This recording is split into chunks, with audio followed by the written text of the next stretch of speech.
Hello everybody, you ready to get going? Okay, first of all, can everyone hear me? Perfect. Next, welcome. Thank you for coming. There's a huge turnout and we've had to actually turn people away at the door because there's that many. I find that a very, very positive sign. So thank you all. So for a little bit of housekeeping, I'm going to have to do my best air hostess impression, and the fire exits are at the back over here, out of this door and turn left. Okay. So we have a little interval in the middle of this, and we ask if everybody could wait until then to get the refreshments, just so we're not disturbing each other. Obviously the bathroom is a little bit different, but if you could, please. At the end, we have refreshments. Did we have cakes? I forgot to ask for that. Yeah. We do. We have cakes at the bar from courtesy of the lovely Fidela. So thank you very much. So how is the evening going to go? First of all, we have Victoria, and her talk will be on children's rights versus state interests, finding the right balance. And that will be immediately followed by Ian. And Ian's talk is on human rights and civil wrongs during the pandemic. After that, we'll have, midway through Ian's talk, we'll have a 15-minute interval, and that's when we can have bathrooms and drinks. And then afterwards, please stay and mingle, chat, and have a drink. The bar's there to be used. So then, tonight's event is hosted and funded by generous contributions by members and supporters of MPCS. So MPCS stands for Manx People's Community Support. How did we start? MPCS started with a small group of people. We were meeting once a month at first, and we met basically just to express our concerns, exchange views, exchange information on what was going on. Because we felt isolated and as if we couldn't talk to anybody else outside of that group. But one common theme that kept on coming up throughout that was every time we turned up, we'd have conversations with other people outside of what we had as our little group at the time. And we kept on being introduced to people that had similar concerns, similar questions. So we had the idea, right, well, let's get them into a room. Let's get those people into a room and let's give them a safe place where they can discuss things without being isolated, without being judged. And since then, MPCS has done nothing but evolve. I mean, look around. We've evolved to have an online presence. We have a Facebook page, we have an email address, and we have a website. All of which there is information dotted around. There are postcards on the bar I've seen before. And we've also done things, community events and gatherings between ourselves. We've also took diplomatic action where we can. So the amazing Victoria did the Tynwald Petition, so which Manx PCS supported Victoria in doing that. And we had the protest outside of the wedding cake, the government buildings, to protest the two-tier border policy that was brought in. So this is a little insert from our website just to explain briefly what we are. We are an inclusive group with members from all walks of life, from teachers to tradesmen, from mums to entrepreneurs, from retirees to doctors, from vaxxed to unvaxxed. We look to provide support for anyone who feels isolated and possibly even coerced into making a personal decision. That is what MPCS is all about. So with that, I'm going to pass you over to our first speaker, and that is Victoria. Thank you.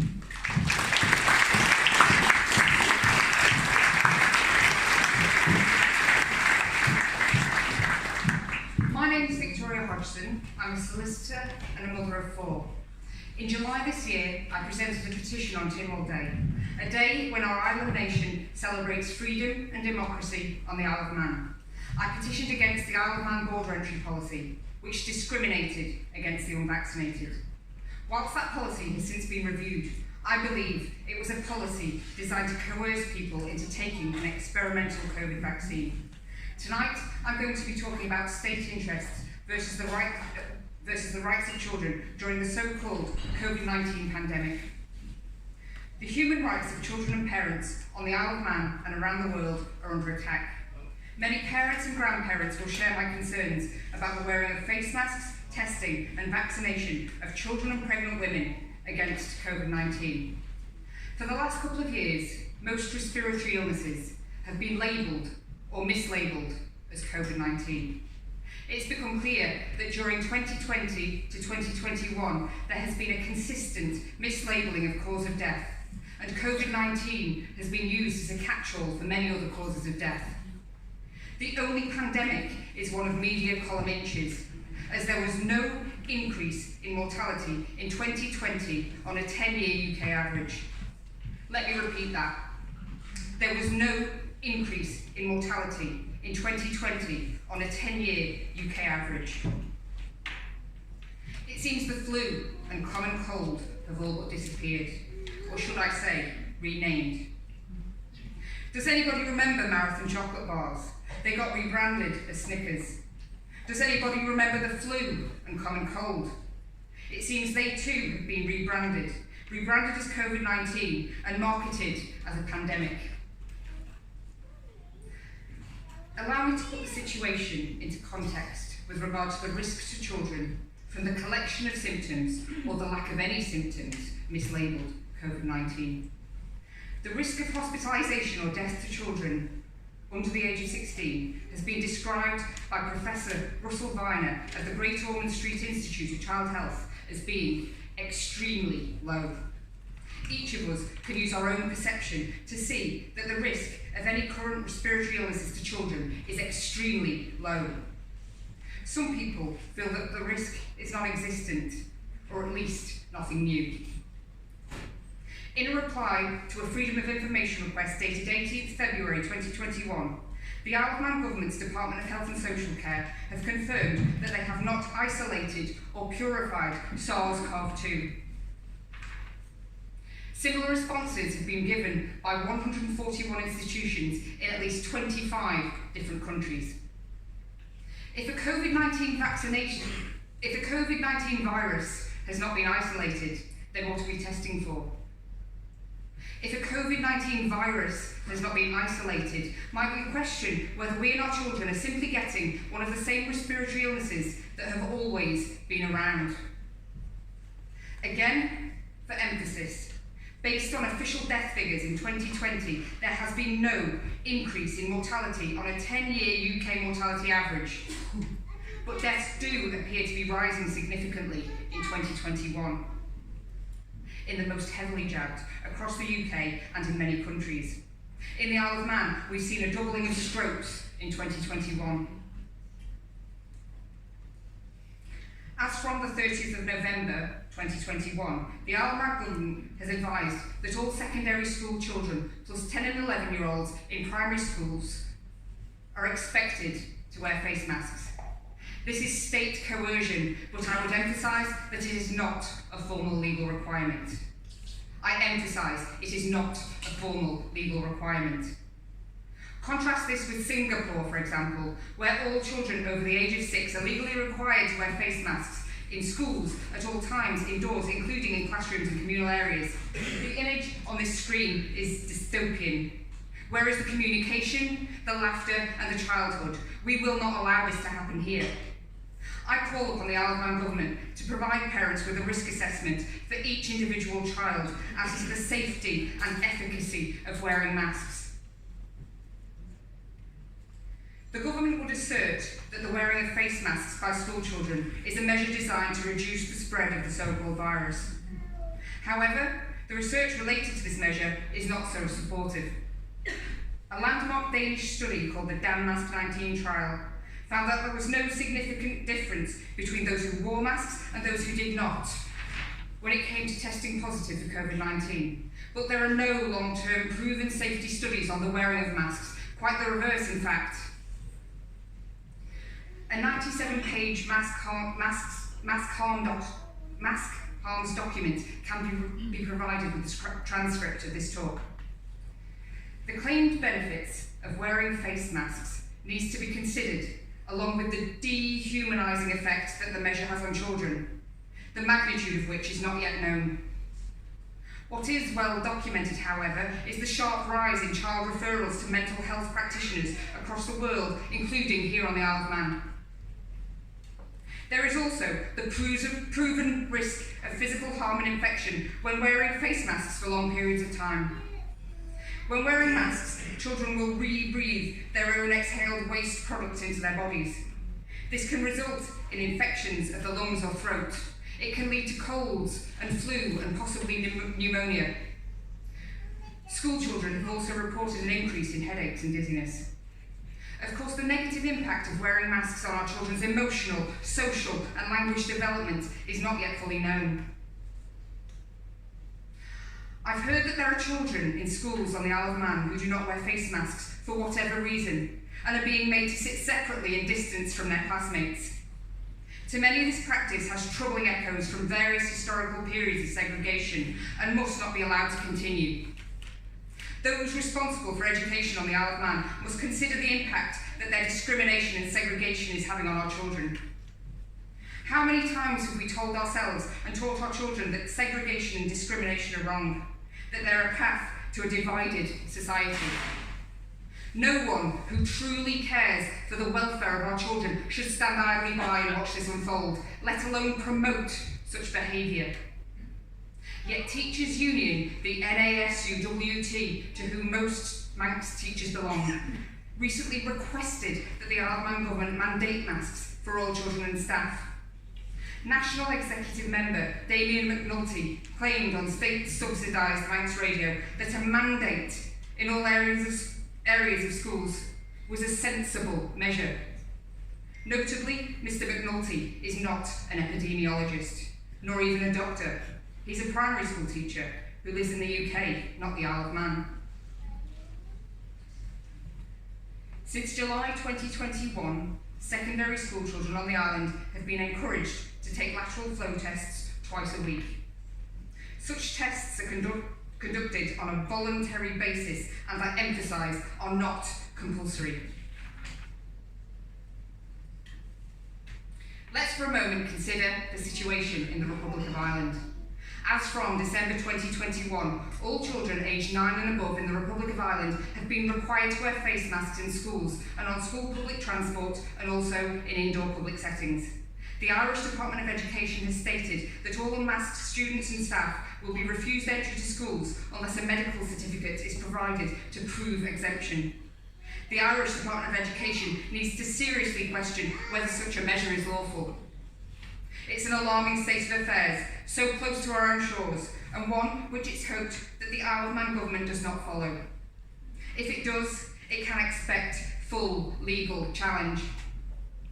We need to consider the mental health impact of constantly testing children and the anxiety they suffer at being told they've tested positive. A child's positive PCR test has often resulted in absence from school, and perhaps the whole family being required to isolate for days or even weeks on end. Imagine the mental anguish and anxiety when a child is blamed for their parents not being able to work. We can contrast that anxiety with the children who are having fun finding out that fizzy drinks are testing positive for COVID-19. The positive results from fizzy drinks highlights the futility of lateral flow tests. The PCR test has been described as the gold standard of tests by the Isle of Man government. This ignores the well-documented statements made by the inventor of the PCR test, Nobel Prize-winning Kerry Mullis, in filmed interviews saying that the PCR test was not to be used as a diagnostic tool. Dr. Kerry Mullis warned throughout his life that the PCR test cannot and should not be used as a test. A sample is taken from the nose and throat and amplified. Kerry Mullis advised that if the sample was amplified too much, a positive result could be found in absolutely anything.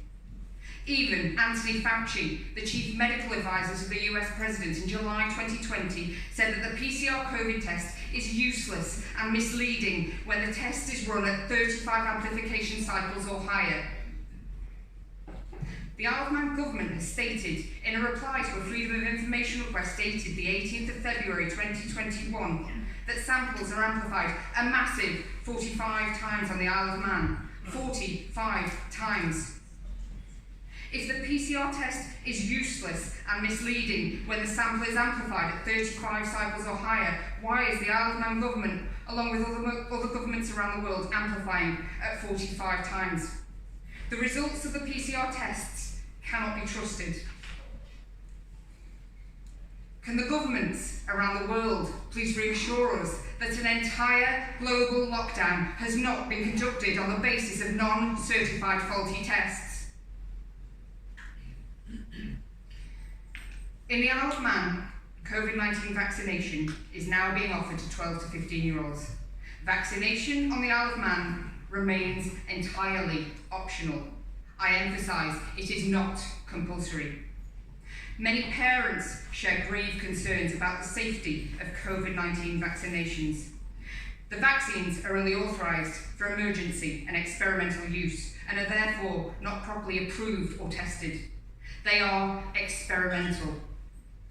For the purposes of this talk, I've referred to them as vaccines. These jabs are, however, experimental mRNA modifiers. They are not fully approved, not fully tested. We're told to trust the science, but how can we trust the science when jab producers have been given immunity from civil liability? We do not have any long-term safety data, yet our government assures us the jabs are completely safe. How do they know? Nobody knows. What we do know is that there are millions of adverse reactions registered by the likes of the Yellow Card scheme and theirs.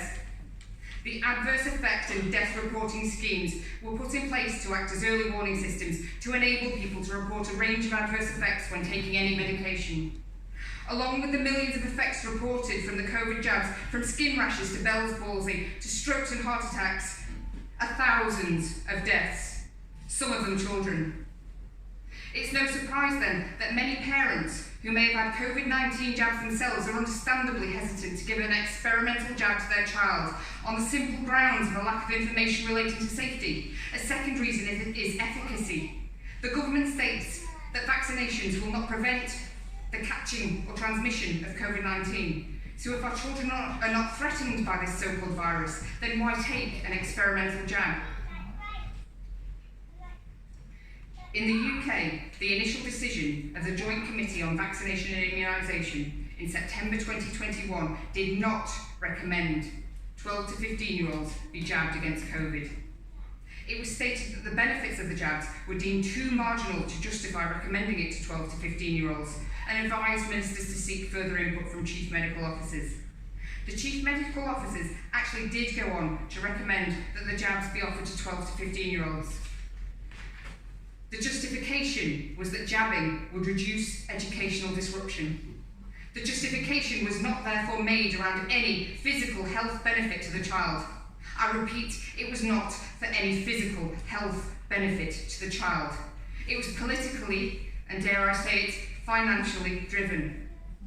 This is an extraordinary and unprecedented state of affairs. Children are being vaccinated for something other than their direct physical health benefit. The potential extension of COVID-19 jabs to 5 to 11-year-olds in the Isle of Man is a huge concern to many families. Let's consider other countries around the world. In November 2021, the European Medicines Agency recommended the authorisation of the Pfizer jab to 5 to 11-year-olds in European Union countries. In October 2021, the American FDA gave emergency use authorisation for use of the Pfizer jab for 5 to 11-year-olds. Terrifyingly, in Costa Rica, Costa Rica will become the first country in the world to make COVID-19 jabs a legal requirement for all 5 to 16-year-olds as from February 2022. The state has a legal obligation to promote public safety, including the safety of children, teachers and other staff on school premises. This must be done without fear, favour or financial coercion. Boris Johnson has recently suggested that we need to have a national discussion around mandatory jabs. Isle of Man Health Minister Laurie Hooper told Manx Radio that we are not there yet. Such measures, Mr Hooper, will never be part of our free and democratic society. If the jabbing of children is made compulsory by the government, or if vaccination becomes a legal requirement for attendance at school, the Isle of Man government are warned of the laws that already exist to protect our freedoms. We must remember the Nuremberg Code, as well as other international obligations and our own Manx domestic law. The Nuremberg Code was introduced in response to the atrocities and inhumane war crimes committed in particular during the Second World War. The Nuremberg Code is accepted worldwide. It's a warning to all governments and those who blindly comply. The Nuremberg Code states that informed and voluntary consent of the human subject is absolutely essential. Informed and voluntary consent is absolutely essential. To put it simply, the Nuremberg Code states that it is the responsibility of each individual involved in the experiment to ascertain consent. Each individual vaccinator has a personal duty in their own private capacity to make sure that there is consent. Should the unspeakable happen and COVID-19 vaccination become compulsory for children or even adults in the Isle of Man, let the Nuremberg Code be a stark warning to each medic and vaccinator who injects a child with an experimental COVID-19 vaccine. Each medic and vaccinator has a personal duty to ascertain fully informed consent. If the vaccination is compulsory, they must question consent. Any claim from a vaccinator that they were just doing their job will be no excuse. Ignorance of the law is no excuse. The informed and voluntary consent of the human subject is absolutely essential. The ingredients of the jabs have never been fully publicised, so the concept of informed consent is clearly not possible, even if you've agreed to the jab. The UN Convention on the Rights of the Child is an international human rights treaty which came into force in 1990. It forms the basis of the humanitarian work undertaken by UNICEF around the world. Its slogan is "Every child has every right." It's a complete statement of children's rights and has been ratified by almost every country in the world. Consider Article 2, non-discrimination. If a child is not masked, tested or vaccinated, they cannot be discriminated against. Consider Article 14, every child has the right to think and believe what they choose. The Oviedo Convention was signed in the Spanish city of Oviedo in 1997, and it aims to prohibit the misuses of innovations in biomedicine and to protect human dignity. Article 6 says that an intervention may only be carried out on a person who doesn't have capacity to consent for his or her direct benefit. Any jab must be for the direct benefit of the child. Remember that the UK Chief Medical Office has only recommended the COVID jab to 12 to 15-year-olds so as not to disrupt education, not for any direct physical health benefit to the child. The Isle of Man Equality Act 2017 offers potential protection to children and parents for their religion or belief. Belief means any religion or philosophical belief. There is yet no case law on whether not wearing a face mask, not testing, or not being jabbed would amount to a belief under the Equality Act. This may be something that the Isle of Man courts will have to consider in the coming months and years. The Isle of Man Human Rights Act 2001 incorporates the fundamental rights and freedoms in the European Convention on Human Rights into Manx domestic law. Children have the same rights under the Convention as adults. Should the Isle of Man government make masks, testing or COVID-19 jabs compulsory, protection is offered under the following articles of the Convention. Article 8 protects our rights to a private life. Article 9 protects our right to freedom of thought, conscience and religion. Articles 8 and 9 potentially cover a parent's or child's decisions for the child not to wear a mask, be tested or jabbed. Article 10 protects the right to freedom of expression. Clearly, wearing a face mask is a restriction on personal expression. The state can only interfere with these rights if it's necessary to do so, for example, for the protection of health. Interference must be necessary and proportionate in order to be lawful. A new and very important European Court of Human Rights case dealing with child vaccinations and human rights is the case this year of Vavrika and others and the Czech Republic. Ian will be talking about this case in a few moments.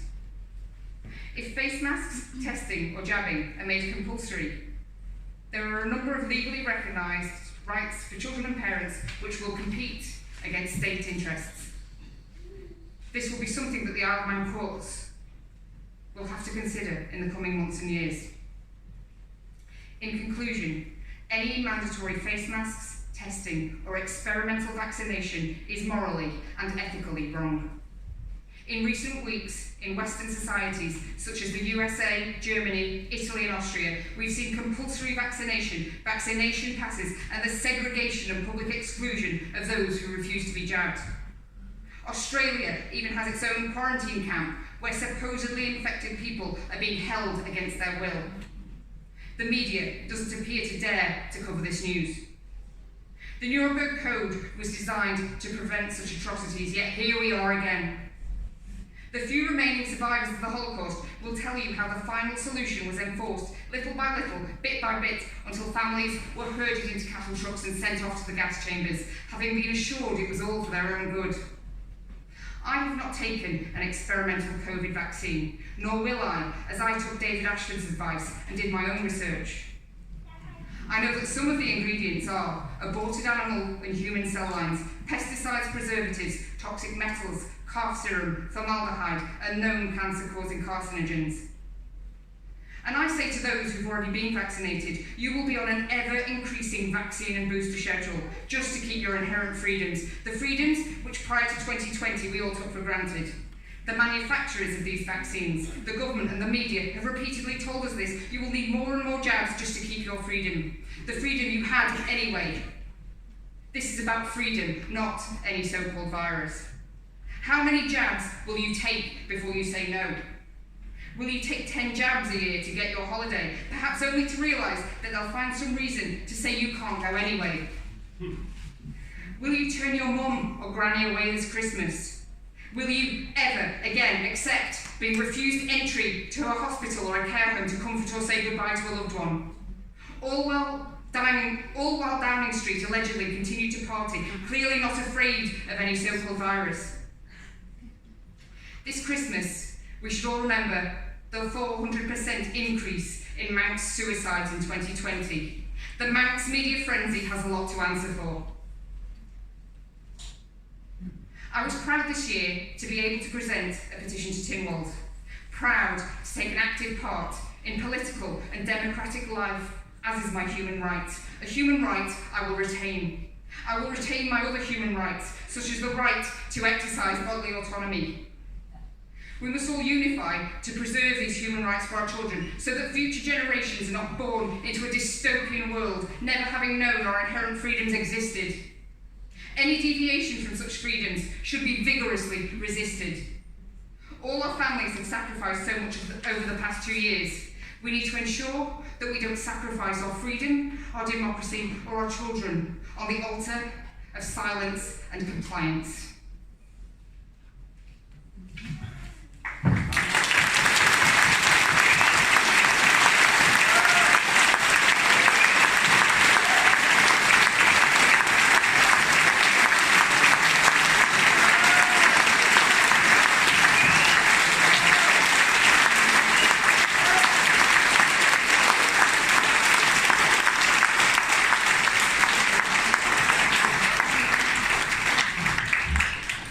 Very powerful. Thank you, Victoria. That was amazing. Thank you. And then on to our next speaker.